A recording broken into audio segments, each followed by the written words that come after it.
The book of Zephaniah. It's just one of those books that we often forget about, or we really don't know even exists. It's located in the Old Testament and consists of just a few chapters. The book of Zephaniah is classified as a reading from a minor prophet.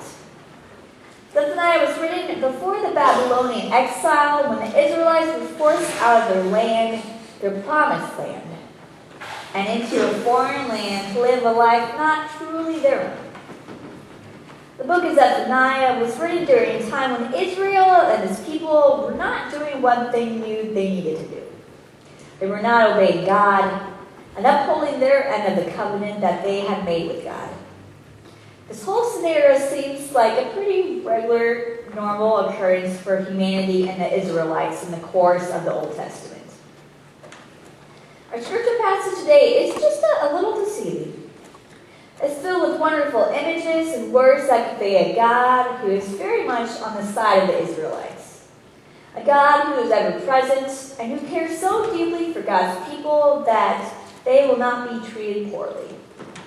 Instead, they will be blessed because their wrongdoing and sins have been forgiven by God. But that's not the whole story of the Israelites in the book of Zephaniah. The content before the scripture passage is filled with much of the opposite imagery.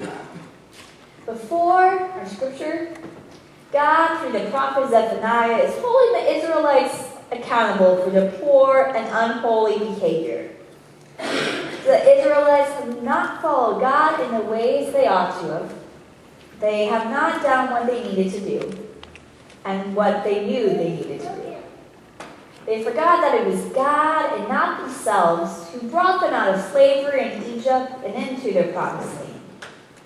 In short, the Israelites disappointed God. Like any good prophet, Zephaniah seeks to hold the people responsible for their behavior. And that was his message.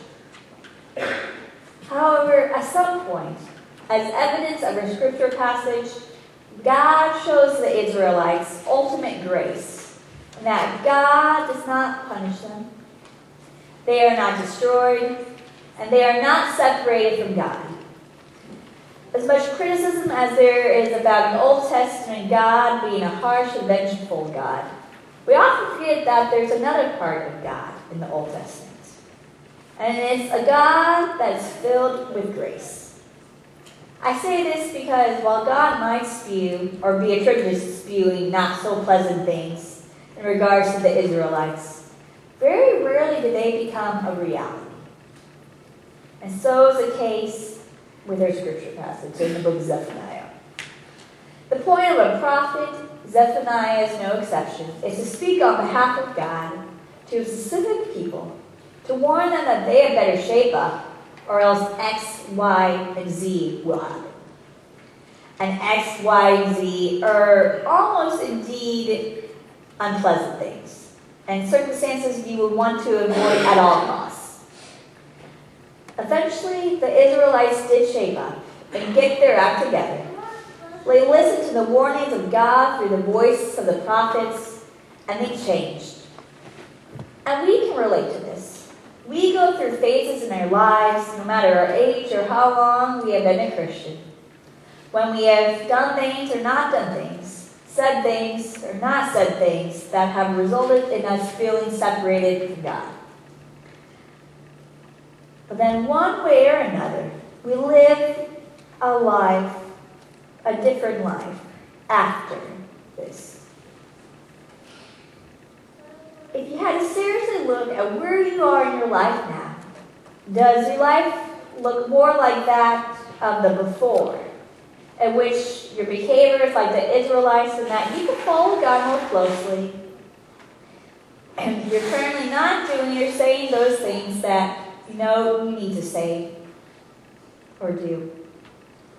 Or are you living life in the after, where God will be pleased by the decisions that you're making, by what you're saying, not saying, doing, or not doing?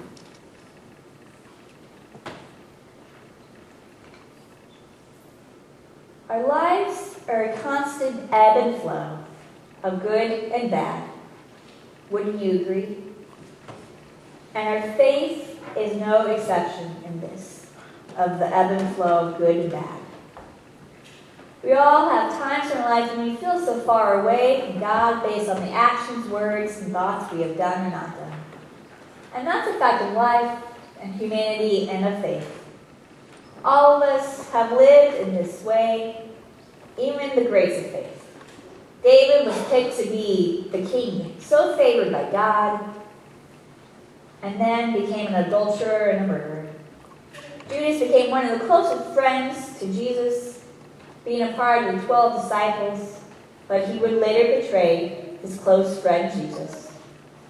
The great Mother Teresa admitted to feeling apart from God and went through the motions of her faith for a while until she felt closer to God. She faked it until she made it again. Can you relate to this? Does this sound familiar?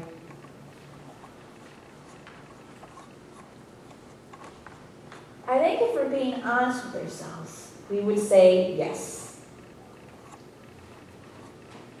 But that phase of separation and participating in not right behavior wasn't the end of their story. It wasn't the end of the Israelite story. And it's not the end of our story either.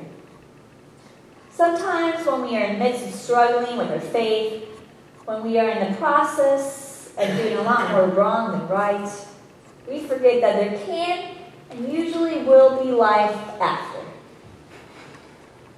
Well, at times in our lives, God is probably disappointed in us. Let's be real and honest. There are times when God's grace overflows into our lives. There are times when we live life in the after. There are times in our lives when we seek to follow God more closely and deeply. There are times when we seek to do more good than harm. There are times when everything seems to click in our faith. We're feeling good about the church. We're reading the Bible. We're volunteering. And things just seem so right and good. And dare we say, just coming together so easy.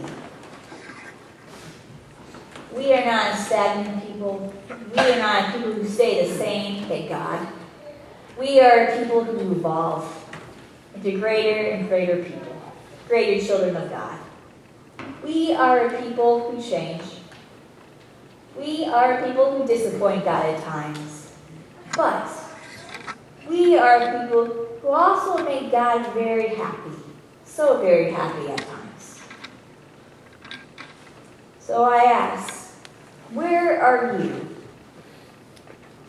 Are you living life in the before? Or are you living life in the after?